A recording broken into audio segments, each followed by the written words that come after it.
Hello and welcome to another instalment of the Victorian Farmers Federation Keeping Connected, where we get to talk to some key stakeholders within agriculture to find out their views of what's going on around our great nation. My name's David Jochinke, President of the Victorian Farmers Federation, and today we've got a very special guest, David Littleproud, Minister of Agriculture and Drought and Emergency Management. Welcome along, David. Thanks for having me, mate. Good to be with you.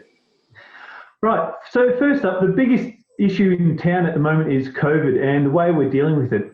What are some of the key learnings you think that the government's seen, especially around agriculture and the food sector, in relation to not only the workforce but border issues and its impact on the agricultural sector? Well, I think not just governments, I think the whole nation has awoken to the importance of agriculture. I think they've taken us a lot for granted. And when COVID hit and we saw people fighting over the last toilet roll and the last morsel of meat, they realised that farmers play a very important part in their lives. And therefore, it was important, the federal government led by saying agriculture was an essential service. Not just farmers, but vets, tyre fitters, mechanics, truckies, meat processors, pork processors, right through to the supermarket and, in fact, onto the boats that go overseas. So I think there's been an awakening by the nation about how important we are to them, but we faced up so many challenges, and I think it's exposed a little bit around federation, around the fact that while those lines on a map were put there over 120 years ago, effectively modern Australia's evolved past that. And we've got integrated agricultural systems, particularly along the eastern seaboard and across into South Australia in particular, whereby farmers need to have the free movement of them, their workers, and those support industries that I just outlined. And I think that, unfortunately, there was a lot of parochialism, and that meant there were a lot of problems for the agricultural sector. So I think there's some big lessons there. And I wouldn't necessarily sheet all the blame back to the ag ministers. I think they understood it, but obviously there was a health dynamic to this that meant that there was an overriding authority around what I would call common sense. And unfortunately, the health had to be addressed, but we also needed to keep people fed and clothed. So I think what we need to understand is we and this is what the federal government's been very keen to do, is to look at a hotspot definition. If we get ourselves into this again, if there is an outbreak in Melbourne, it shouldn't affect someone in Mildura. The same for me as a Queensland. If there's one in Brisbane, it shouldn't affect someone in Townsville or Cairns or me in Roma. So this is where we've just got to use that common sense, use science. Yes, we've got to protect one another, but we've got to understand that if we don't keep supply chains going, we don't support farmers who have just got on with the job calmly and methodically, then this nation, and let me tell you as Emergency Management Minister, we were concerned about social discord. You know what you saw at those supermarkets when the first outbreak.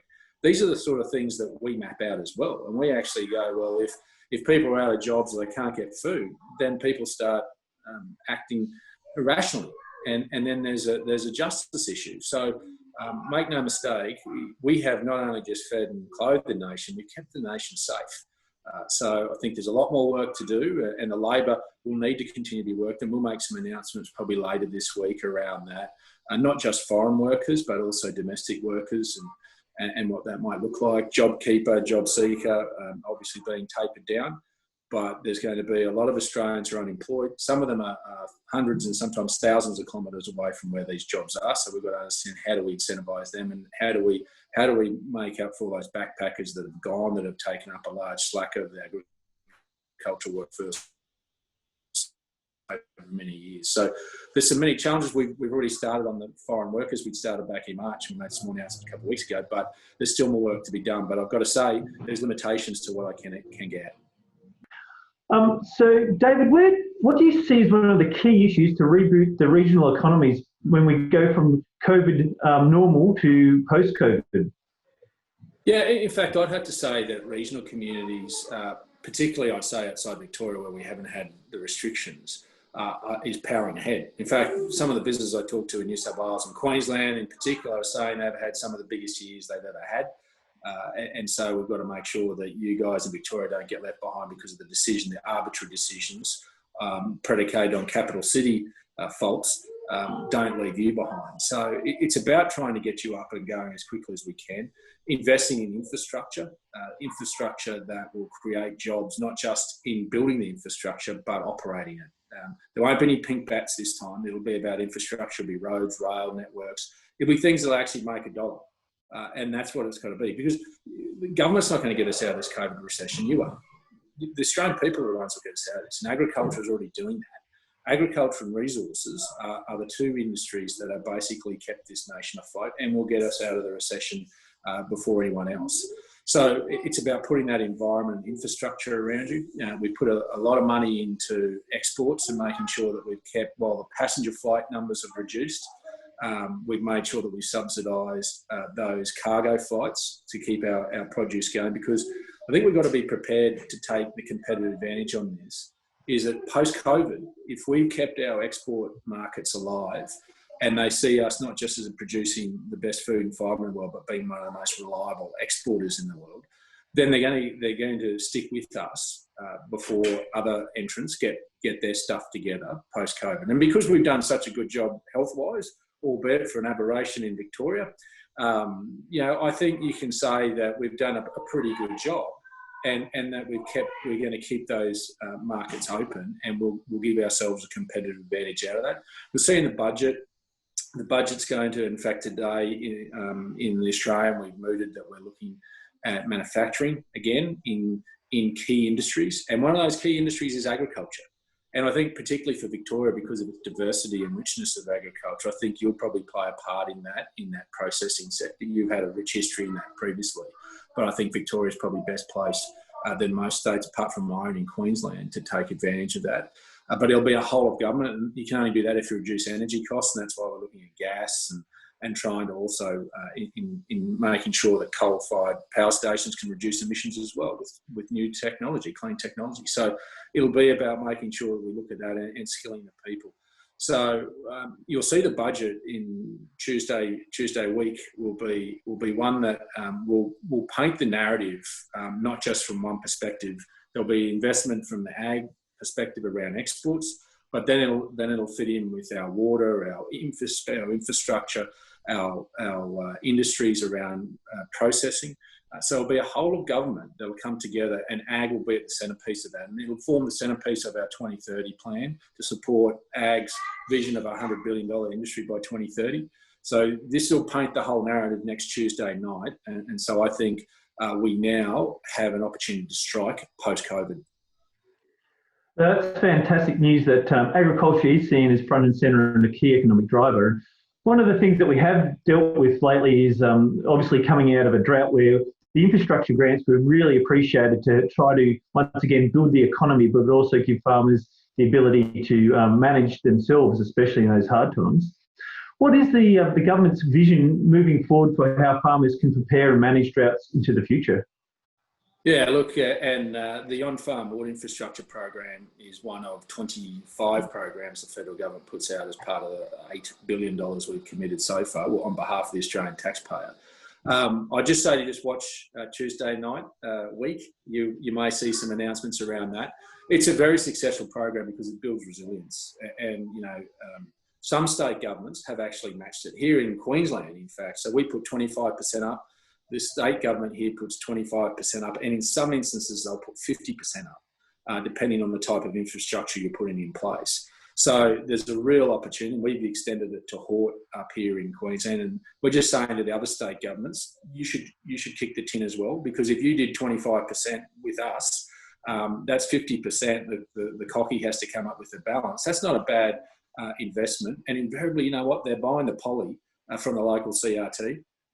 And so, therefore, the money flows around through the community, and that's important for us to acknowledge. So we'll continue, and I'm working with NFF, VFF, all the state bodies, and we're coming together again soon. And we ask you guys to look at all those drought programs we put, and do we cut the envelope differently? This is a significant investment we've put out there. Do we need to cut the envelope differently to programs that make us more resilient? I remember when I was an ag manager for the NAB, I mean, sitting around and open up cheques for $250,000 for interest rate subsidies. Well, those days are over. We've moved away from that, and you can't get them back because we won't keep trade agreements if we keep them. But how do we build that resilience? And the Future Fund now is out, the $100 million a year. We'll continue to invest in that. And Brent Finlay, who chairs that, will continue to look at next year's programs as well. So I just say to you, please engage with Brent around what that is, because that's not my slush fund, that's yours, to be spent on programs that will build resilience for you. So I think Drought, we've done a lot. I think we've got to sit back and acknowledge, I just said, we've come a long way from interest rate subsidies to really being a self-sufficient industry. And in fact, of the 37 OECD countries in the world, Australian farmers are subsidised second least of any other nation in the world. So we do a fair bit on our own, and what we do put out, we just need to make sure that it's hitting the mark and it's fit for future. And I think VFF will play a very significant role in what that looks like into the future as well, what that envelope looks like in the programs that we put out. And as we've seen with droughts becoming a bit more of a common theme of how farmers manage their business, unfortunately, especially this last season, we saw bushfires absolutely devastate a lot of the East Coast and many areas of Australia. We've seen a Royal Commission into the bushfires itself, and there's a lot of things coming out now. Is there anything particular that you'd like to see come out of the Royal Commission into the last season's bushfires? Yeah, well, look, obviously always careful about talking about Royal Commissions. I'll get myself into trouble before they hand out the recommendations. So, but look, can I say I think there's been some things. One of the things that I think was quite poignant in their draft response that came out at the end of August was that we've had a plethora of inquiries, and there's been no accountability for any of those at a state level. And I think the Prime Minister and both are sick of that. And what we want to see is that there's some accountability, particularly around land management, backburning, making sure that we're prepared. The Australian taxpayer is kicking the tin every year for these types of disasters. So it's beholden on states who have the operational management of fighting these fires to make sure they've done the preparedness work. Otherwise, the Australian taxpayer just keeps handing out. And it's time that we get this right. There's some accountability measures around that, around land management. I think we also need to make sure around the disaster recovery is a more nationally integrated model. I think some states do it very well. Others are frighteningly slow and in fact, disjointed. And trying to get the states to all come to agreement on it is difficult. But I think those are the key elements I'd like to see. And what is the trigger point in which the federal government comes in and steps in? Because if you cast your mind back, we actually had to go to the Governor-General to bring in Army reservists because no one was going to accept our troops. And I think everyone that was impacted by those fires would say the most calming and heartfelt thing they saw post those fires was the khaki uniform drive down their main street there to help them, because there wasn't a lot of help without them. So just because of the scale of the disaster. So I think we've got to understand there should be a trigger point where we can say the federal government steps in and we should support, and we should have our resources there to support rather than wait to be invited in, because state governments can be proud, they can be parochial, but above all, we're Australians. So it's important we actually get this right. And I guess just to continue that conversation just a little bit further, and noting that fires are only one of the many natural disasters that we do have in Australia, what can farmers, what can the general public now expect to receive from government in these scenarios? Are we getting better at getting those arrangements in place earlier, or are we setting up a different way of managing them into the future? Yeah, that's a great question. And this is what we're looking at in terms of that disaster recovery piece in particular. I mean, if you're on the Victorian side of the border, I think you get about $1,600 per family straight after your house has been burnt down. In New South Wales, you get a voucher for a motel and a can of baked beans and you're sent on your way. That's not right. So we've already started in trying to get the states to get that alignment. There's another payment, in fact, the disaster recovery payment, which was the $1,000 per adult and $400 per child, which we doubled, that the Commonwealth undertakes on top of that. Of all those that rang up Centrelink, from the time they rang up Centrelink to the time that money was in their account, it averaged 40 minutes. So we were able to get our part of the money out very quickly. But then when you go to all these other grants and loan mechanisms that we've put in post it, the longer term recovery, the next phase of the recovery, that we get the states to go through. I mean, even the cleanups, in some states still haven't finished. We're paying the money, but we hand it to the states and ask them to manage and operate it. And unfortunately, we haven't had that consistency across all the states that have been impacted by the fires.